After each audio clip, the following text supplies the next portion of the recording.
Hey everyone, welcome to ITPK. Are you tired of Avast notification popping up in front of you thousand times a day and you want to get rid of them?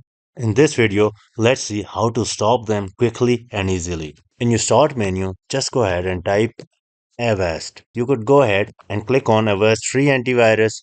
If you have Avast on your desktop, you could also go ahead and double click on it. This will open up Avast in front of you. Now we are on Avast main dashboard where we have all of its features and settings that we could change or update. On the right top of the screen, click on the menu. Then navigate to settings. This is where Avast store all of its customization options. Now here just go and click on the notifications. This tab contains all of the notification, alert, and the pop-up Avast is sending you either on your desktop or in your browsers. Now let's go ahead and disable the option that we could. Here, please make sure you have read all of these options and disable them. This will ensure you can work on your computer without any Avast pop-up interruptions.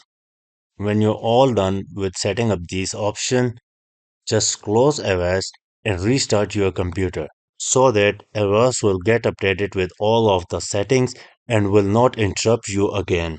So that's it about today's quick and simple video on how to turn off Avast pop-ups and notification. Thanks for watching ITPK and I will see you in the next one.